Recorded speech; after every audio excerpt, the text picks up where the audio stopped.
2021 সালে Chittagong city corporation নির্বাচনে ফল কারচুপির মামলায় বিএনপি নেতা ডক্টর শাহাদাত হোসেনকে মেয়র ঘোষণা করেছেন জেলা যুগ্ম জজ আদালত। এই মুহূর্তে সেখানে আছেন রিপোর্টার শফিকুল আলম। সরাসরি চলে যাচ্ছি তার কাছে। যেটি সর্বশেষ যে তথ্য সেটি হচ্ছে বিএনপি মেয়র প্রার্থী ডাক্তার শাহাদাত হোসেনকে মেয়র ঘোষণা করা হয়েছে খায়রুল আলমের আদালতে। আমরা একটু দেখার চেষ্টা করি, সামনের দিকে কিন্তু নেতাকর্মীরা উপরে আছেন, হাজারো নেতাকর্মীরা এসেছেন ডাক্তার শাহাদাতের সমর্থনে, সেখানে স্লোগান দিচ্ছেন। আমি আপনাকে জানিয়ে রাখি 2021 সালের 27শে জানুয়ারি চট্টগ্রাম সিটি কর্পোরেশনের নির্বাচন হয়েছিলেন। সেই নির্বাচনে আওয়ামী লীগ প্রার্থী রাজাউল করিম চৌধুরীকে জয়ী ঘোষণা করা হয়। পরে 24শে ফেব্রুয়ারি আদালতে কিন্তু মামলা করেছিলেন বিএনপি প্রার্থী ডাক্তার শাহাদাত হোসেন, এবং ডাক্তার শাহাদাত হোসেন সে মামলা করার পর কিন্তু আজকে সেই মামলা যুগ্ম জেলা জজ আদালত আজকে কিন্তু রায় দিয়েছেন। সেই রায়ে আপনি নিশ্চয়ই একটু দেখানোর চেষ্টা করি, নেতাকর্মীরা স্লোগানে পুরো এলাকা কিন্তু মুখরিত করে রাখছেন এবং নেতাকর্মীরা সেখানে এসেছেন। এবং সেই রায়ে বলা হয়েছে আগের যে মেয়র ছিল তাকে বাতিল ঘোষণা, অবৈধ ঘোষণা হয়েছে, এবং বর্তমান যে মেয়র ডাক্তার শাহাদাত হোসেনকে কিন্তু বৈধ ঘোষণা করা হয়েছে। এবং 10 দিনের মধ্যে ডাক্তার শাহাদাত হোসেনকে মেয়র হিসাবে দায়িত্ব দেওয়ার জন্য যে নির্বাচন সচিব রয়েছে তাকে বলা হয়েছে।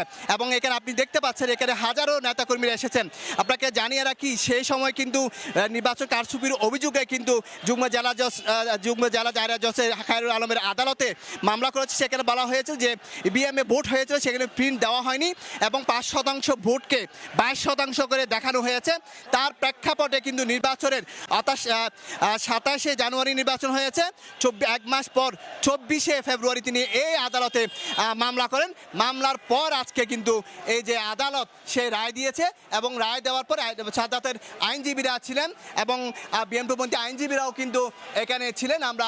তারা কিন্তু কিছুক্ষণ আগে কিন্তু এখান থেকেই চলে গিয়েছেন, এবং এখানে বিএনপির নেতাকর্মী আপনারা হয়তো দেখতে পাচ্ছেন।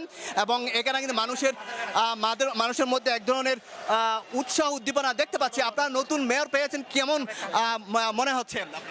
অ্যাকচুয়ালি নতুন মেয়র পেয়েছে আমরা অত্যন্ত আনন্দিত।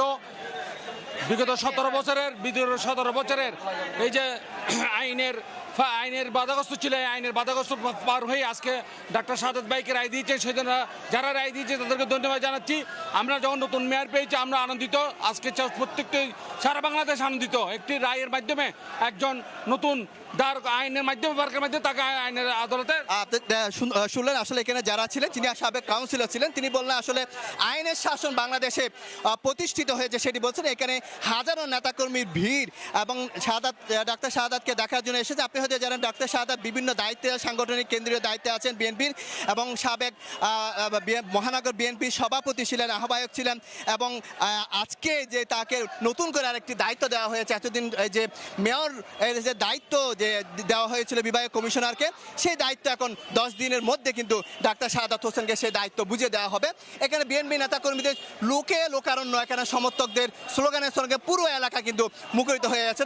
এরকম একটি রায় তারা দিয়েছে সেটি কল্পনা করতে, এবং তারা সেই জন্য কিন্তু ডক্টর ইউনূসের যে অন্তর্বর্তী সরকারকে ধন্যবাদ জানিয়েছেন, এবং আইনের শাসনকে কিন্তু তারা ধন্যবাদ জানিয়েছেন। এবং এখানে যে আইনজীবী ছিল ডক্টর শাহাদাত হোসেনের, সেই আইনজীবীরাও কিন্তু অন্তর্বর্তী সরকারকে ধন্যবাদ জানিয়েছেন। তো এই ছিল আমার কাছে সর্বশেষ তথ্য যে ডাক্তার শাহাদাত হোসেনকে মেয়র প্রার্থী ঘোষণা করেছেন বিএনপি সমর্থিত মেয়র প্রার্থী হিসাবে। এতক্ষণ সরাসরি যুক্ত ছিলাম চট্টগ্রাম থেকে।